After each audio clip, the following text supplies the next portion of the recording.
agradecer aí o pastor Messias pelo convite. É uma honra poder estar aqui, uma alegria. Uma alegria muito grande. Essa semana teve alguma atividade anormal aí? Me senti atacado da alergia, porque eu tenho alergia a pólen.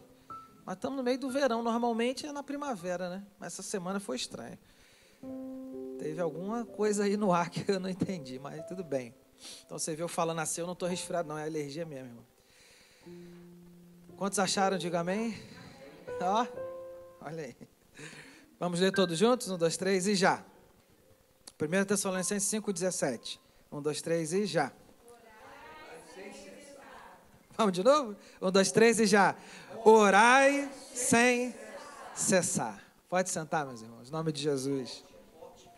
Eu vim aqui domingo passado, vi que vocês estão falando sobre oração.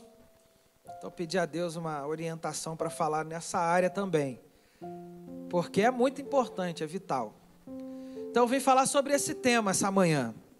Oração, uma questão de vida ou morte. Você pode repetir isso comigo? 1, 2, 3 e já.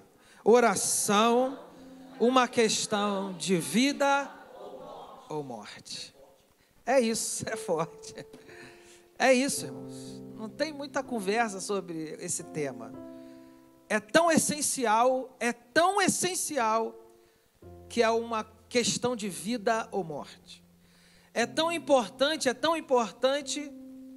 que a Bíblia nos diz para fazer isso sem cessar. Sem cessar.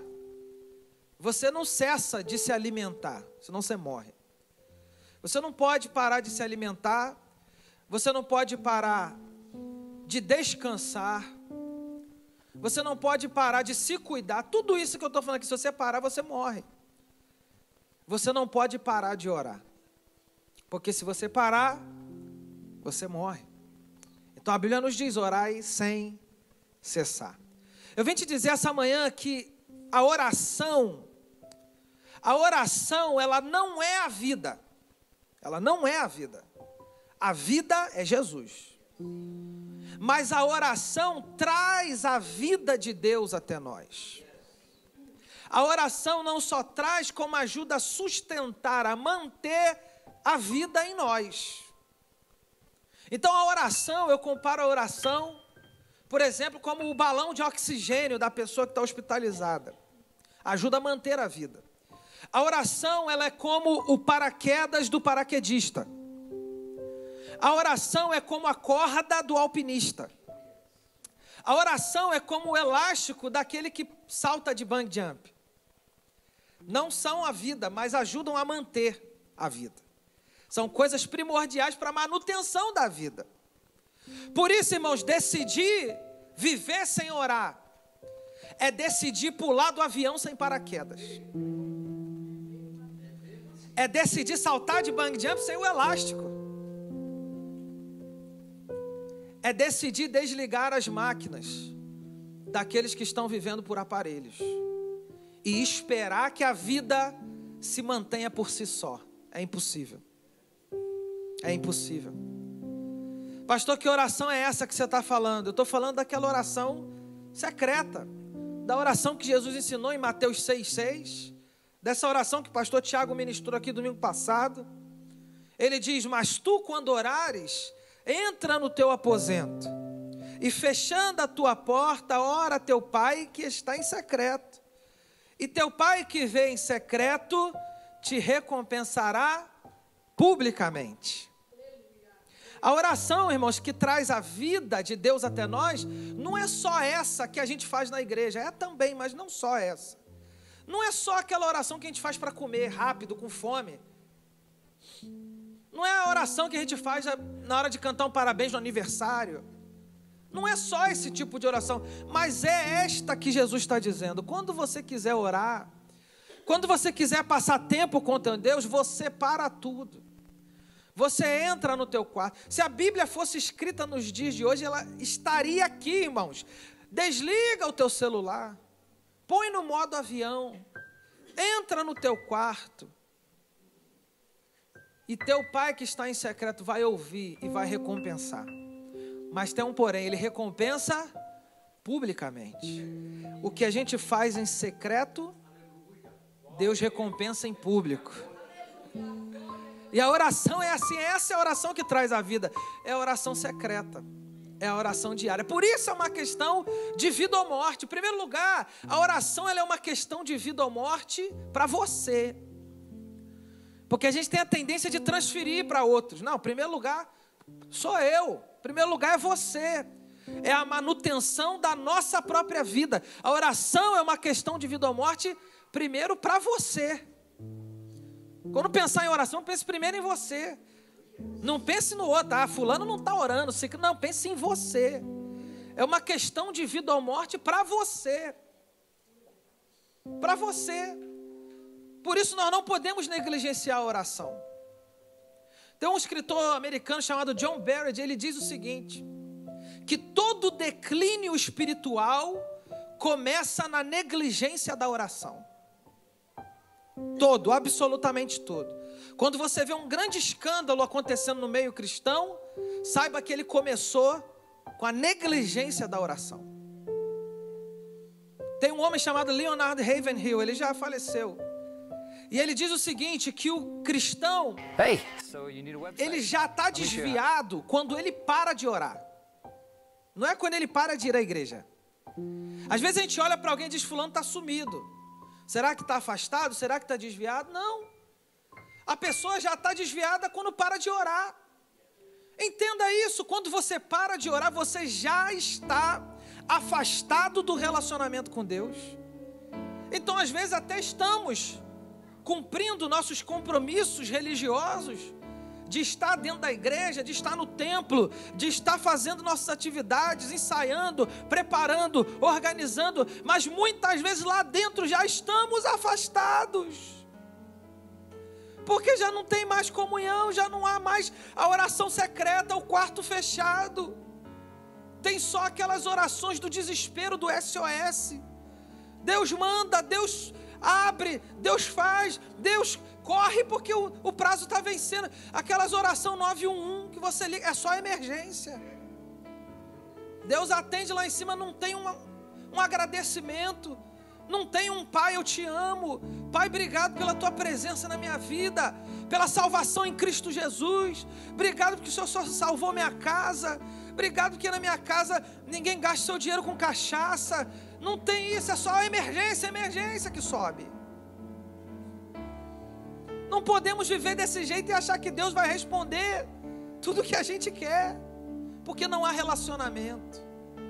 A coisa está tão complicada, irmãos, que nós temos hoje irmãos de oração, irmã de oração, o que aponta para a realidade de que a grande maioria não é. Por isso estamos correndo para as pessoas de oração, porque a gente não ora. A gente não ora. Meu irmão, quando a gente não tem vida de oração, nós estamos dizendo que dá para fazer a obra de Deus sem Deus. Que dá para fazer as coisas de Deus do nosso jeito, com os nossos planos, com nossas estratégias humanas, com nossos esquemas, com as nossas jogadas de marketing. A gente consegue, a gente dá um jeito, a gente é inteligente. Não precisa orar, a gente dá o nosso jeito. E para justificar o fracasso da nossa vida de oração, nós damos todas as desculpas do mundo. A primeira delas, não tenho tempo. Está muito corrido. O pastor Tiago falou aqui semana passada.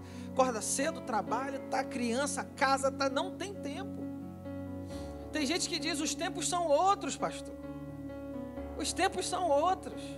Minha avó orava, minha avó passava horas lá no quarto. Hoje em dia não dá, pastor.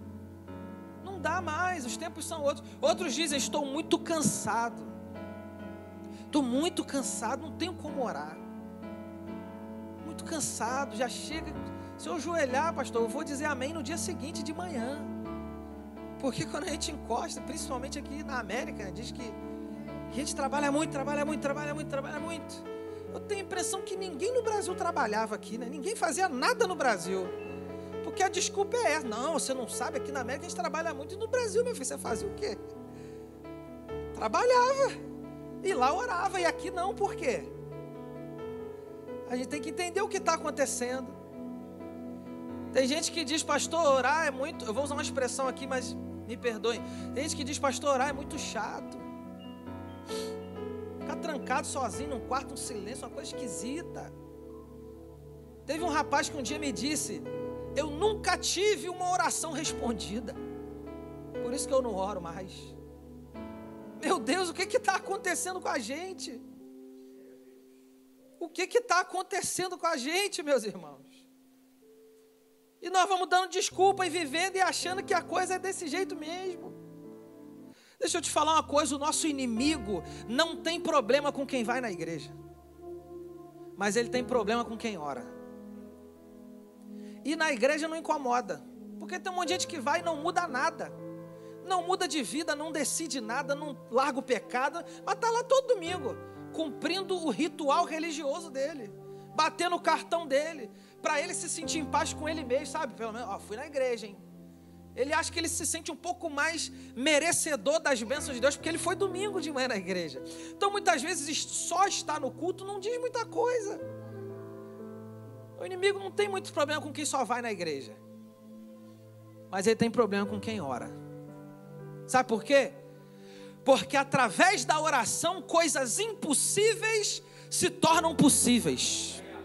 Através da oração, você reverte a ordem natural das coisas. Através da oração, o que era para dar errado, agora pode dar certo. O que era para morrer, agora pode viver. O que era para ir embora, agora vai voltar. Porque através da oração, o impossível se torna possível. E a Bíblia nos mostra isso. Se você tiver a sua Bíblia aí, Tiago 5, 17 e 18.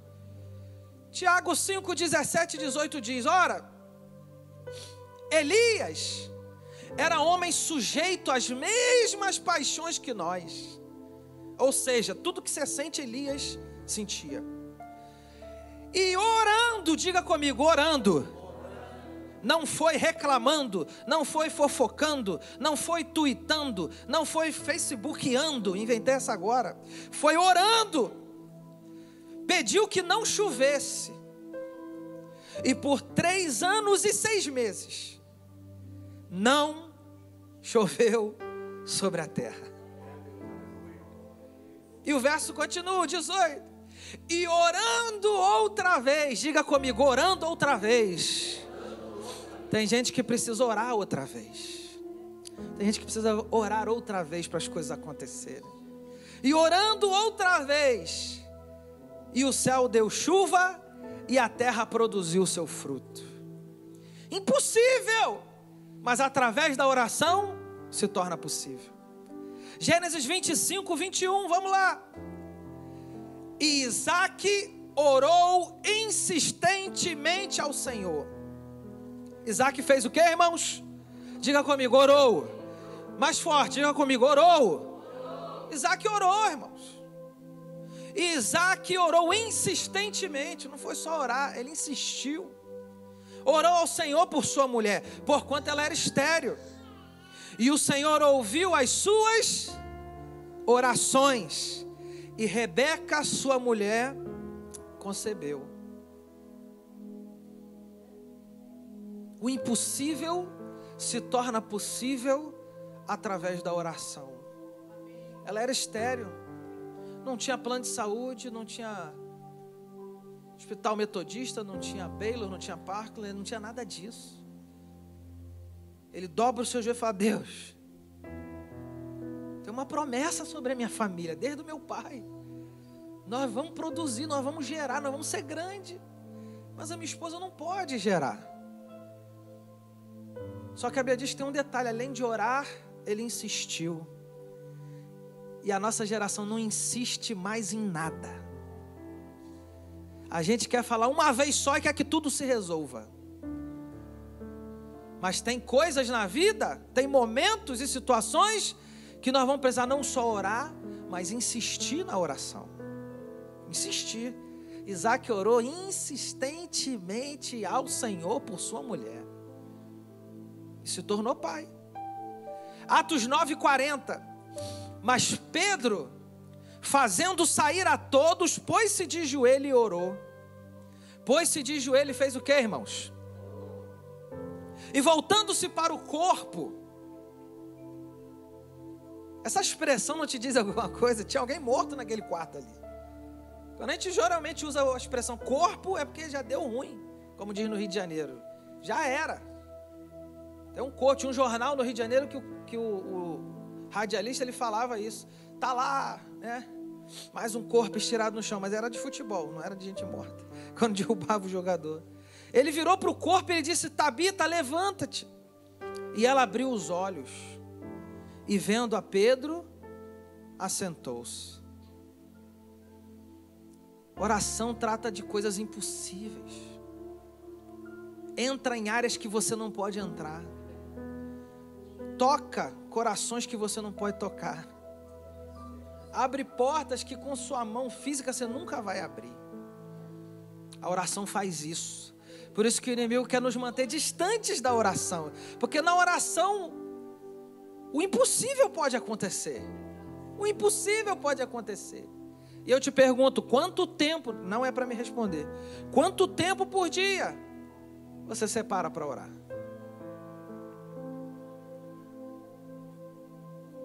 Porque se Jesus está dizendo que quando a gente vai orar, a gente tem que entrar no quarto, fechar a porta e passar um tempo com Deus, significa que isso não é uma teoria, isso é para ser feito. Quanto tempo a gente dedica a isso? Criaram uma teoria de que você não precisa mais fazer isso, desde que você passe o dia inteiro orando, em oração. Não, pastor, eu não me tranco mais no quarto porque eu passo o dia inteiro orando. O que vale eu passar meia hora no quarto orando e passar o dia inteiro em oração? É mais legal, né? Parece mais espiritual. Não, eu passo o dia inteiro em oração. Então, quando eu vou lá no McDonald's, eu compro meu hambúrguer em oração. Eu estou vendo o jornal, e às vezes estou aqui vendo o Jornal Nacional lá no Brasil, e eu falo, esses políticos corruptos, mas eu estou fazendo isso em oração. Quando eu ligo para fofocar pro meu irmão, eu estou fazendo isso, mas em oração. É para ajudar, não é para prejudicar. Criar essa teoria, não, você agora não precisa parar para orar, você ora o dia inteiro. Mas não foi isso que Jesus ensinou. Não foi isso. Jesus parava tudo para orar. E eu posso te dizer que ele passava o dia inteiro conectado com o Pai. E ainda assim achava importante parar para orar. Há quem diga que ele fazia tão somente para nos ensinar, para nos dar um exemplo, o que já seria o suficiente. Jesus fazia para nos ensinar o que fazer. Mas eu creio que como era 100% Deus e 100% homem, também sentia necessidade de sair, de se afastar e ter um tempo sozinho com o Pai.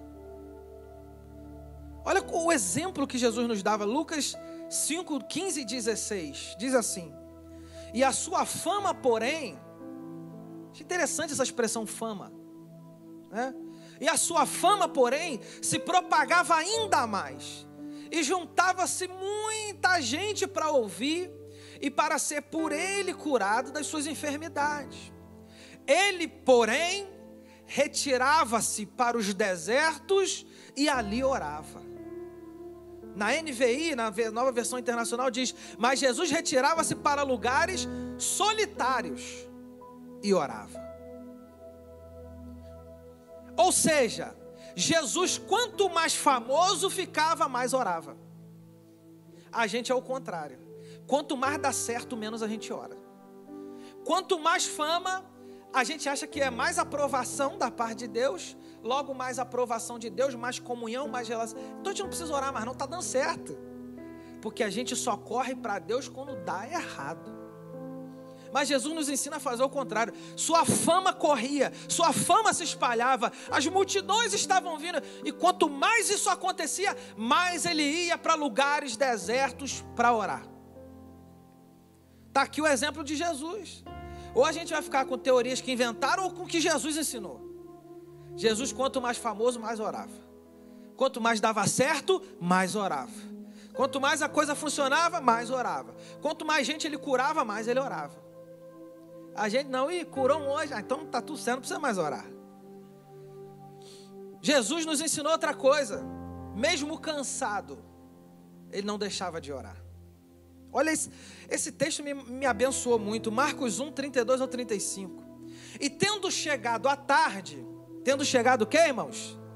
Perceba os momentos do dia. Tendo chegado à tarde, quando já se estava pondo o sol, ou seja, não importa se o relógio dele é diferente do nosso, que hora que é lá, que hora que é aqui, meu irmão, quando o sol se põe, acabou o dia para todo mundo.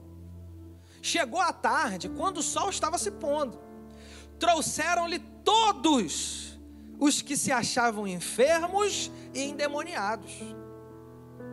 E diz mais o texto, tem aí não, né? Marcos 1, 32 ao 35. O texto continua dizendo: e toda a cidade se juntou à porta, e curou a muitos que se achavam enfermos de diversas enfermidades, expulsou muitos demônios, porém não os deixava falar, porque o conheciam. E levantando-se de manhã, muito cedo, fazendo ainda escuro, saiu e foi para um lugar deserto e ali orava. Lendo parece nada demais, mas vamos analisar esse texto, irmão. Jesus chega numa determinada cidade. Já era de tarde, o sol estava se pondo, ou seja, final do dia. Eu te pergunto, será que Jesus ficou dormindo o dia inteiro? Será que Jesus estava lá na beira do lago, pescando, fazendo um churrasquinho, um barbecue com os amigos, com os apóstolos, relaxou o dia inteiro, aí agora no final do dia ele vai fazer algum trabalho ministerial? Eu não acredito nisso. Jesus vinha de trabalhos o dia inteiro, mas nesse momento o dia já estava acabando. Sol se pondo, final da tarde. Sabe o que acontece? Sai a cidade inteira para vir até ele. Final do dia não é para isso. Final do dia é para descansar, é para relaxar, é para bater um papo, é para botar a perna para o alto no sofá, é para ver o jornal, ver o que está acontecendo no mundo, para conversar com os amigos, para rir um pouco. Final do dia não é para trabalhar, porque afinal de contas você já trabalhou o dia inteiro. Mas no final do dia não saiu os vizinhos, não veio a rua toda ou o bairro todo. A Bíblia diz, veio a cidade inteira. Final do dia, eu não sei você, mas no final do dia eu estou cansado. Quando o sol está se pondo, irmão, eu quero tomar um banho e dar uma relaxada. Mas no final do dia vem a cidade toda. Ah, meu Deus. De repente, se fosse a gente, né, a gente ia falar, volta amanhã. Ó, hoje acabou o ministério, já ministrei hoje. Acabou, mas vem a cidade toda. E aí diz a Bíblia que no final do dia a cidade toda chega na porta dele e curou a muitos que se achavam enfermos de diversas enfermidades e expulsou muitos demônios. Ela não diz a quantidade, mas vamos tentar imaginar, ver uma cidade inteira, um monte de gente doente e um monte de gente endemoniada. A Bíblia diz que ele expulsou um monte de demônio e curou um monte de gente. No final do dia, depois de um dia inteiro de trabalho. Quando eu era garota, assim, 12, 13 anos, tinha um jogo que lançaram chamado Street Fight. Assim fala no Brasil, né? Street Fight. E era um jogo que tinha os bonequinhos que lutavam um contra o outro e um deles soltava um poder. Que cada um chama de um jeito. A gente lá no Rio chamava de Hadouken e de Horyugen. Pronto, era o jeito que a gente chamava. Soltava um poder no outro bonequinho e o bonequinho caía. E eu fico pensando, Jesus no final do dia, cansado, chega a cidade inteira na porta dele. E diz a Bíblia que ele curou um monte de gente e expulsou um monte de demônio. Então das duas uma. Ou ele abriu a porta, olhou aquela multidão e soltou um poder, um Hadouken naquele povo. Puf, foi todo mundo curado, os demônios já saiu. Tchau, vou dormir. Ou ele fez o que eu acho que ele fez. Saiu e começou a tocar nas pessoas. E começou a ministrar e dizer, seja livre, seja liberto, seja curado, demônio, sai, cala a boca, você não vai falar nada, vai. E começou a ministrar naquela multidão. Isso aconteceu no final do dia, o sol se pondo. Jesus saiu para ministrar naquela multidão, para curar, para libertar. Porque esse era o chamado, o ministério dele. Mas estava no final do dia, ele estava cansado porque eu estaria, você também. Meu irmão, se você não fizer nada o dia inteiro, no final do dia você vai estar cansado. Imagina se você fizer qualquer coisa. Digamos que Jesus tivesse passado o dia dando aula para os discípulos, ensinando. dando classe. Ok, hoje eu vou falar a vocês sobre o reino dos céus. Vem cá. Que ele desse aula o dia inteiro. Meu irmão, ele estava cansado. E aí ele sai no final do dia para ministrar para uma cidade inteira. Imagina, 6 da tarde bater lá a tua porta, a cidade de Pleno inteira na tua porta. A cidade de Louisville inteira na tua porta. 6 da tarde. E ele sai, cura, e liberta e faz o que ele tinha que fazer. Conclusão, se ele estava cansado, eu acho que ele estaria depois disso ainda mais cansado. Nunca perca isso de vista. 100% Deus, mas 100% homem. Cansava, dormia, comia, bebia e fazia outras coisas que eu não posso falar. Então, 100% homem. Se ele já estava cansado, ainda mais no final dessa ministração. Qual seria a desculpa natural que nós damos por muito menos? Eu não preciso orar, estou cansado. Já curei, expulsei demônio, a glória manifestou nesse lugar. Foi tremendo, foi forte. Deus está aqui, nós estamos, tchuguedinho, não preciso mais negócio de orar agora. Agora é hora de descansar. Como alguns dizem, tem tempo para tudo. Mas o que a Bíblia nos diz que ele fez? A Bíblia não diz quanto tempo ele ficou curando, libertando, expulsando demônio. Só diz que esse negócio já começou no final do dia. Aí a Bíblia vai dizer o seguinte: e levantando-se de manhã, meu irmão, até 11h50 da manhã é de manhã, né? Mas a Bíblia vai dizer, levantando-se de manhã, vírgula, muito cedo, vírgula, fazendo ainda escuro. Opa! No dia seguinte ele não acordou às 10 da manhã. Curou, trabalhou, libertou, expulsou capeta, fez o que tinha que fazer. E no outro dia, uma folga merecida.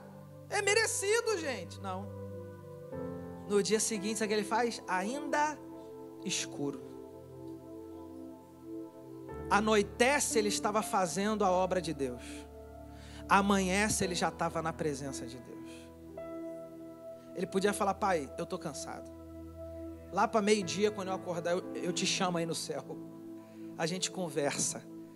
Mas não, no dia seguinte, muito cedo, fazendo-se ainda escuro, saiu e foi para um lugar deserto. E ali orava. Ah, irmãos, que desculpa nos resta? O que mais nós podemos falar para Deus? O que mais nós podemos falar para Deus? Ah, eu não oro, esse negócio não é para mim. Jesus trabalha, e no final do dia trabalha ainda mais. E no dia seguinte, ainda de madrugada, ele sai para orar. Havia um senso de urgência, havia uma necessidade desesperada de estar na presença do Pai. Esse senso de urgência que muitos de nós estamos perdendo, que muitos de nós já não achamos importante. Já dá para fazer sem orar, e já dá para viver sem orar, não é tão importante assim. Esse senso de urgência que ele nunca perdeu. A Bíblia diz em Mateus 14, do 23 em diante, tendo despedido a multidão, subiu sozinho a um monte para orar. Ao anoitecer, parecido com o texto anterior, ao anoitecer, estava ali sozinho. Ou seja, ele já estava trabalhando com a multidão, trabalhando, ensinando, pregando, curando, libertando. Isso é outro texto, Mateus 14, 23 e 25. Despediu a multidão e subiu para orar. Quando era para ele ir tomar banho e descansar, não, ele foi orar. Aí diz, quando é que aconteceu isso? Ao anoitecer. Ao anoitecer. Se tiver, por exemplo, no verão anoitece às vezes 9 da noite, a gente não sabe. Mas vamos dizer que seja num horário normal, que anoiteça às 6 da tarde. Entre 6, 7 ou 5 e meia. No inverno anoitece mais cedo. Digamos que seja 6 da tarde. Anoiteceu, ele subiu para orar e estava ali sozinho. Ele subiu antes de anoitecer. Quando anoiteceu, ele já estava lá sozinho. Foi quando os discípulos estavam no rio ali, no lago, remando. E de repente, no meio da madrugada, aquela tempestade. O barco estava a considerável distância da terra, fustigado pelas ondas, porque o vento soprava contra a terra, e você conhece tudo isso. Alta madrugada, quarta vigília da noite, ou seja, por volta de 3:06 da manhã, Jesus se dirigiu a eles andando sobre as águas. E eu te pergunto, quanto tempo Jesus passou orando ali? Quando anoiteceu, ele já estava orando. Entre 3:06 da manhã é que ele vai, porque ele já estava vendo os discípulos de lá de onde ele estava. Entre 3:06 da manhã, a Bíblia não diz que ele acordou, vou socorrer. Ele não estava dormindo, irmão. Anoiteceu, ele estava orando. E ele saiu no meio da madrugada para socorrer os seus discípulos. Ele termina a oração dele e fala, agora eu vou. Entre 3:06 da manhã. Se anoiteceu 6 da tarde, e ele foi lá socorrer os discípulos quase 6 da manhã, nós temos quanto tempo de oração? Meu Deus, o que nós estamos fazendo? O que nós estamos tentando fazer sem oração? O que nós estamos tentando fazer sem oração? Repito, Jesus já tinha ministrado, aqui começa o texto, ele despediu a multidão, trabalhou o dia inteiro, e passou uma noite inteira orando, e de madrugada ainda vai socorrer quem precisa. O que nós estamos tentando fazer? Quando a cidade vem até Jesus, não era como numa fila de consultório, que cada um senta educadamente esperando sua vez. Não tinha esse princípio na época. Você imagina, você tem uma doença terminal, está passando uma pessoa que é a única que pode te curar. Você vai sentar, esperar sua vez, educadamente. É vida ou morte. Eu imagino aquela cidade, um por cima do outro. Eu primeiro, meu filho primeiro, toca aqui, Jesus, no meu filho, toca aqui na minha filha, toca em mim, eu estou morrendo. Uma confusão. E depois de cansado, ele toca, cura, expulsa demônio, faz o trabalho e sai para orar. Jesus nos ensina, quanto mais cansado, mais a gente tem que orar. Porque no cansaço a gente fica vulnerável. Jesus, antes de tomar decisões, ele orava. Lucas 6, 12 e 13. E aconteceu que naquele dia subiu ao monte para orar, como sempre. E passou a noite em oração a Deus. À noite. Quando já era dia, chamou a si seus discípulos e escolheu 12 deles, a quem também deu o nome de apóstolos. Jesus, antes de escolher os apóstolos, passou a noite em oração. Jesus, antes de tomar decisões importantes, e olha que era 100% Deus, antes de tomar decisões importantíssimas, que iam determinar o futuro do cristianismo na terra, porque dependendo de quem ele escolhesse, o cristianismo podia ir para um lado ou podia ir para outro. Antes de tomar decisões importantíssimas, de escolher os caras certos, ele passa a noite inteira orando. A gente quer tomar decisão sem orar. Eu estou falando sem orar nem 5 minutos. Não estou falando, Jesus ia definir o futuro do cristianismo, escolhendo os caras certos. Então ele passa a noite inteira orando. Nós vamos tomar decisões importantes na nossa vida, a gente não para orar, porque a gente acha que não vai interferir em nada. Já está no automático, a gente vai decidindo e Deus vai ajudando, Deus põe a mão, Deus vai empurrando, vamos, vai dar certo, do nosso jeito, mas não é o jeito que a Bíblia ensina. Se o Filho de Deus passou a noite orando para escolher pessoas para trabalhar com Ele, quem somos nós para querer tomar decisões sem orar? Vamos seguir o exemplo de Jesus, meus irmãos, vamos seguir o exemplo de Jesus. Famoso, orava, cansado, orava, para tomar decisões, orava, para ir para o momento mais difícil da sua vida, ele orou. Mateus 26, 36.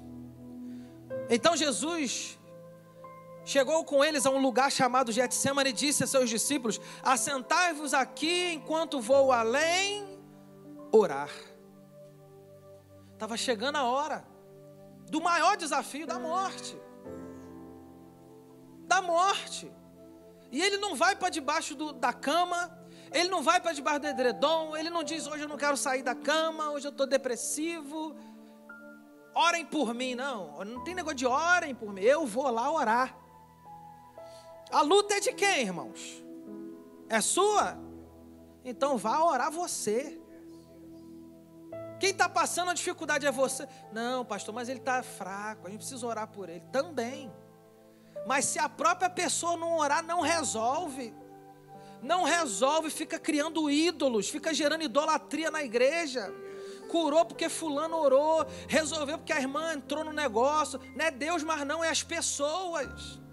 Mas Jesus nos ensina no pior momento do seu ministério, quando ele estava chegando perto da cruz, ele não pediu os discípulos para ir lá orar por ele, não. Ele foi lá e ele foi passar um tempo em oração. Ele foi lá chorar as lágrimas dele com Deus. Ele foi lá chorar e suar sangue. Foi ele. Porque se ele está famoso, ele ora. Se ele está cansado, ele ora. Para escolher as pessoas certas, ele ora. E até quando está chegando a sua morte, ele vai orar também. Alguns por muito menos. Não estou falando nem de orar, estou falando de esquecer esse negócio de cristianismo. Por muito menos. O que eu estou me dando mal? Eu vou morrer, eu vou passar por essa situação terrível. Vou ser envergonhado, humilhado, cuspido, escorraçado, eu vou orar. O Deus que está deixando eu passar por isso, vai ouvir uma oração minha? Então a pessoa, não estou falando nem mais de orar, já se afasta de vez, já sai fora da igreja. Por causa de luta, problema não. Jesus nos ensina o quê? Está passando a melhor fase da sua vida, está famoso, as multidões estão vindo atrás de você, vai orar. Vai orar, cuidado porque a oração te protege. Está no pior momento da sua vida, está indo para a morte, está indo para a cruz, está acabando tudo, vai orar, porque a oração te protege. A oração vai guardar o seu coração, a oração vai manter seu espírito direito, a oração vai manter você no caminho de Deus. Vai orar, não tem desculpa para a gente, irmãos. Jesus, ele é a própria vida e ele orava. Quem dirá nós que precisamos da vida de Deus? A oração,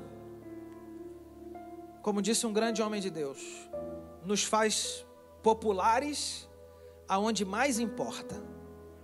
A oração nos faz populares no céu. Quando tanta gente procura popularidade na terra, é do ser humano, é a nossa carne. As pessoas procuram isso, reconhecimento. Eu entendo tudo isso. Mas a oração não, ela nos faz populares no céu. No céu. Oração é uma questão de vida ou morte, irmãos. É literalmente isso. Ou você ora e está vivo, ou você não ora e já está morto e nem sabe disso. É o The Walking Dead, está andando só a carcaça, sabe? Mas não tem mais vida dentro. É o corpinho, vai na igreja, vai no trabalho, volta para casa, aquele robozinho, mas não tem vida dentro. Porque a oração é o que traz a vida de Deus. É o tubinho, lembra da transfusão de sangue? Por onde passa o sangue, traz a vida de Deus até nós. Ou você ora e está vivo, ou você não ora e já está morto. Eu não quero te assustar, mas você pode estar sentado do lado de alguém morto do teu lado aí, ó. Então cutuca alguém que está do teu lado e fala assim: vamos orar. Vamos, gente, cutuca alguém aí. Deixa Deus te usar pelo menos agora. Cutuca alguém e fala: vamos orar, meus irmãos, que eu não quero você morto, não. A gente morreu, meu irmão, fede, apodrece. Eu não quero ser morto do meu lado, não. Quero ser vivo. E eu quero estar vivo também para te ajudar, em nome de Jesus. Oração é uma questão de vida ou morte para você. Mas oração é uma questão de vida ou morte para os outros também. Para os outros. Porque existe uma oração que a Bíblia chama de intercessão. É a oração que a gente faz pelos outros. É quando a gente se coloca no lugar de alguém que está sofrendo, de alguém que precisa de ajuda, de um socorro. E a gente começa a interceder, se colocar no meio, na brecha por uma outra pessoa. Isso é bíblico. Isso tem que ser praticado. Isso é importante, isso traz vida também. Não só para você que ora, como para aquele por quem você está orando. Oração é uma questão de vida ou morte. Quantas pessoas, irmãos, morreram literalmente, fisicamente falando, porque não tinha ninguém orando por elas. Quantas pessoas morreram espiritualmente, porque não tinha ninguém orando por elas. Quantas pessoas desistiram de tudo, porque não tinha ninguém orando por elas. E quantas pessoas viveram, porque tinha alguém orando por elas. Tem um exemplo de uns policiais no Rio de Janeiro, que eu conheço, fazem a segurança de um pastor no Rio de Janeiro, trabalham no BOP, o Batalhão de Operações Especiais, mais conhecido como Caveira. É o batalhão especial da polícia que não vem para negociar, que não vem para pedir rendição, que não vem para... não tem conversa. No Rio de Janeiro, eu não sei no estado de onde vocês vieram, no Rio de Janeiro, quando o BOP chega numa comunidade, as pessoas já sabem o que vai acontecer. Se você não largar seu fuzil e correr para casa, a outra consequência é um saco preto com muitos corpos. Eles são treinados para isso. Eles chegam quando a polícia normal não resolve. Aí chamam o BOP. E tinha 4 policiais do BOP fazendo a segurança de um pastor no Rio de Janeiro. O pastor estava sendo ameaçado. E numa dessas indas e vindas, eles estavam numa rua parados, esperando. O pastor estava num prédio resolvendo uma coisa, e eles lá na rua esperando. Nisso que eles estão do lado de fora, eles veem uma cena de assalto na frente deles. Eles estão num canto assim conversando, e aquela cena na frente deles. Eles esperaram o assaltante pegar o que queria da mulher, esperaram a mulher se afastar e não deram voz de prisão, parado aí, mãos ao ar, igual a gente vê no filme. Isso não existe. Quando a mulher se afastou, os 4 policiais do BOP, treinados, cada um com a sua pistola, eles puxaram suas armas e começaram a atirar no bandido. Mas eles atiraram muito, no meio da rua. Muito tiro. Conclusão, o bandido fugiu. E aí quando o pastor desceu, eles contaram para o pastor o que aconteceu. E eles falaram para o pastor: pastor, a gente não costuma errar não, muito menos de tão perto, muito menos com 4 atirando na mesma direção. E os policiais falaram para o pastor: pastor, a gente tem certeza que tinha alguém orando por esse cara, porque era para ele estar morto aqui agora. Era para ele estar morto aqui agora. Os policiais não são cristãos, altamente treinados, de perto, e 4 atirando ao mesmo tempo. Ele falou: tinha alguém orando por esse cara. Irmão, se eles entendem esse princípio, nós não vamos entender. Nós não vamos entender que o poder da oração por uma outra pessoa ajuda, abre porta, socorre, toca. Meu irmão, a Bíblia diz que Jó recebeu o seu milagre quando ele orava pelos seus amigos, intercedia por outros. Aí a resposta dele veio: meu Deus, nós precisamos orar pelas pessoas. Pessoas estão agonizando do nosso lado, se debatendo, desesperadas. A gente precisa levantar a voz em oração, porque há algo dentro de nós, muito forte, que está diretamente relacionado à nossa natureza humana, que nos faz desesperadamente querer orar por nós primeiro, e só por nós mesmos. Algo dentro de nós que é natural, é um instinto de sobrevivência. Você vê os seus problemas, o seu desespero, o seu sufoco. Mas muitas vezes tem alguém muito pior do que você do lado, muito mais desesperado, com questões muito maiores. Um dia eu conversei com um amigo aqui em Dallas, um americano, e ele, depois de a gente conversar bastante e tal, ele falou: olha, eu vou orar mais por você. Eu falei: por quê? Ele falou: porque as coisas que eu tenho pedido a Deus são tão pequenas, em vista do que você está precisando da parte de Deus. E eu olhei e falei: é isso, irmãos, é isso. Às vezes o que a gente está pedindo para Deus é tão fútil, é tão pequeno, é tão bobo, perto do que o nosso irmão está precisando. E eu não estou dizendo que você não tem que orar por você, eu já falei sobre isso. Mas eu estou dizendo que você precisa ter um tempo para orar por alguém.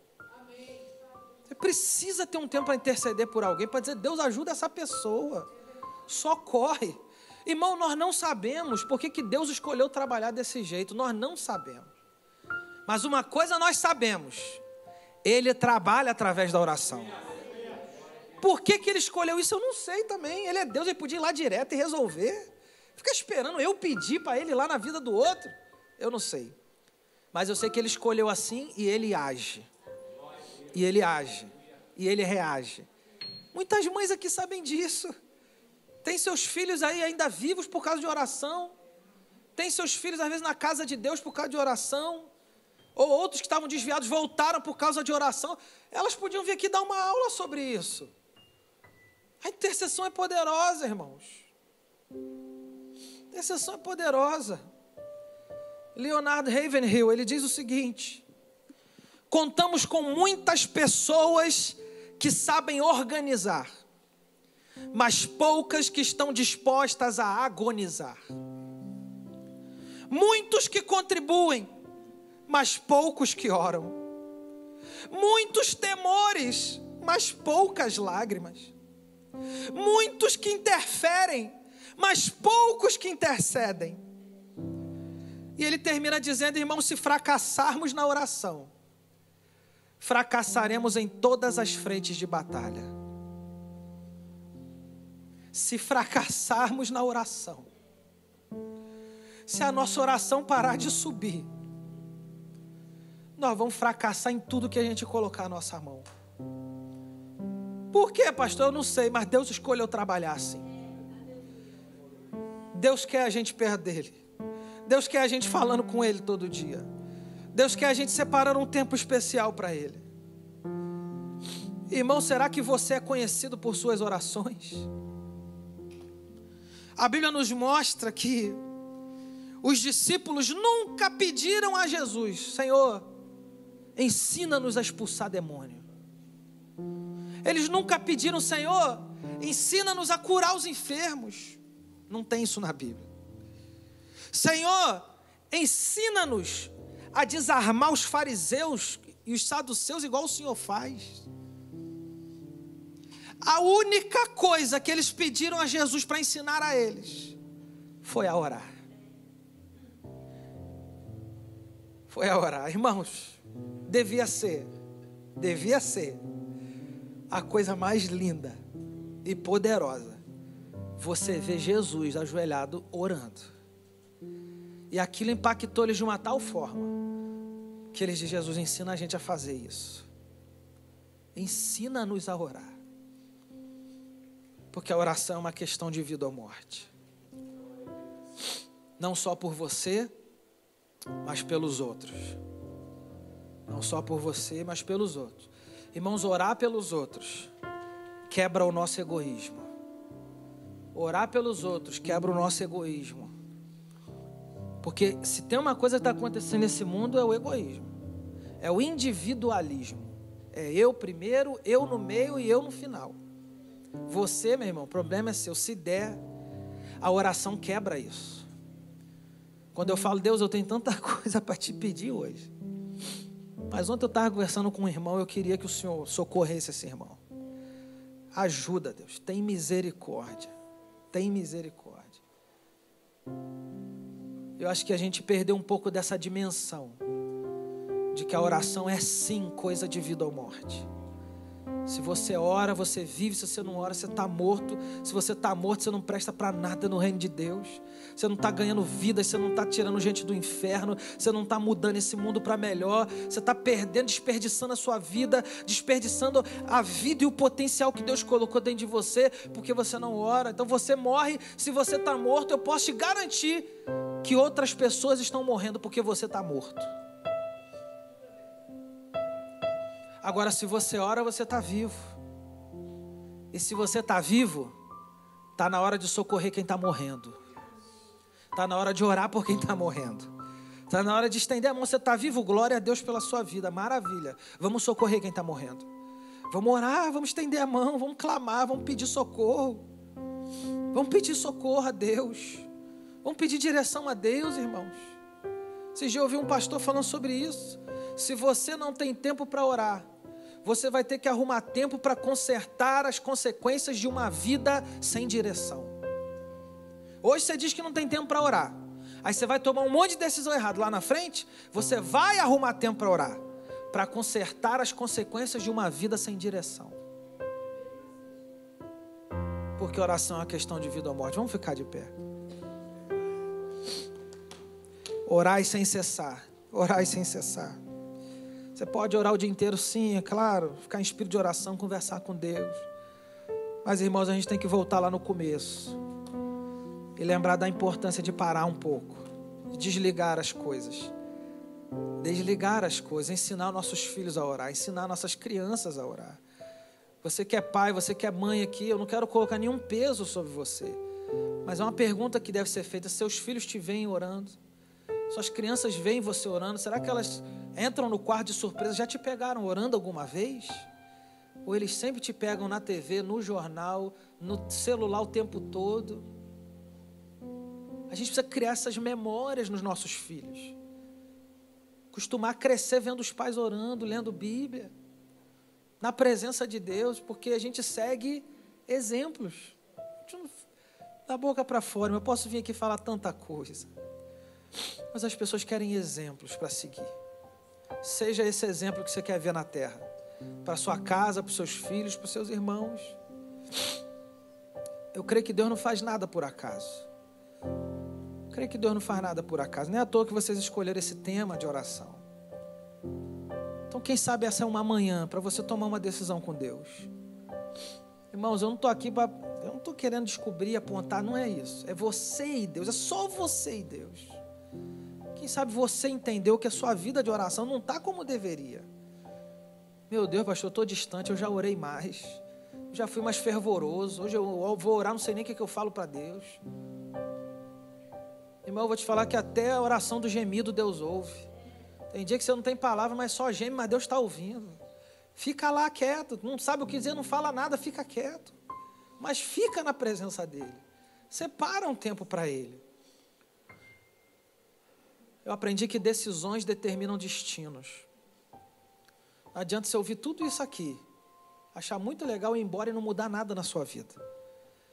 E eu creio que quando a gente se depara com a presença de Deus, isso nos leva a tomar decisões. Você precisa tomar uma decisão aqui essa manhã. Você precisa decidir alguma coisa sobre o que você ouviu. E eu espero que a decisão seja de orar mais, de voltar a orar. Quem não está orando tem que voltar a orar. Quem está orando pouco tem que orar mais. Quem está orando muito já intercede pelos outros também. Que essa seja a sua decisão. Feche os olhos, vamos falar com Deus. Senhor, essa é a tua casa. Essa é a tua palavra, essa é a tua presença. E nós já começamos essa manhã, Deus, pedindo perdão pela negligência na oração, pelo distanciamento, pelo afastamento, pela falta de prioridade. Porque tudo para nós é mais importante do que a oração. Tudo é mais urgente. Então, Deus, nos perdoa essa manhã. Usa mais uma vez de misericórdia. Mais uma vez, exerce a tua graça sobre nós. E nos perdoa. E que essa seja uma manhã, Deus, de conserto, de reconciliação. Que essa seja uma manhã que aqueles que às vezes não estão afastados da igreja, mas estão afastados da tua presença, possam voltar. Possam reconhecer que não tem vida longe de ti. Que nada mudou, que as coisas continuam do mesmo jeito. Que se o Senhor sempre gostou de oração, continua gostando hoje. E nada vai substituir esse tempo que nós temos com o Senhor. Por isso, Deus, desperta a nossa vida essa manhã. Desperta a tua igreja essa manhã. Não só para orar aqui, mas para orar nas suas casas, nos seus lares. Para levantarem altares de oração nas suas casas. Lugares onde as orações vão subir até o teu trono de graça. Onde as orações serão ouvidas e respondidas por um Deus de amor, por um Deus de misericórdia, de graça, por um Deus que vê e socorre o seu povo. Deus, que essa manhã seja uma manhã de mudança, de reorganização de prioridades. Se a gente arruma tempo para tudo, Deus nos ajuda, nós vamos arrumar tempo para orar. Socorre o teu povo. Nós queremos estar na tua presença. Nós queremos fazer como o teu filho. Se der certo, a gente vai orar. Se der errado, a gente quer orar. Se a gente estiver cansado, a gente quer orar. Meu irmão, se a gente estiver descansado, nós vamos orar também. Para tomar decisões, nós vamos orar. Nos momentos difíceis, nós vamos orar. Desperta-nos aqui essa manhã para orarmos. Porque a oração é uma questão de vida ou morte. E o Senhor vem buscar uma igreja viva. O Senhor vem buscar uma igreja viva, não morta. Por isso nós consagramos ao Senhor tudo o que somos, temos e fazemos, para a glória do teu nome. Em nome de Jesus. Amém.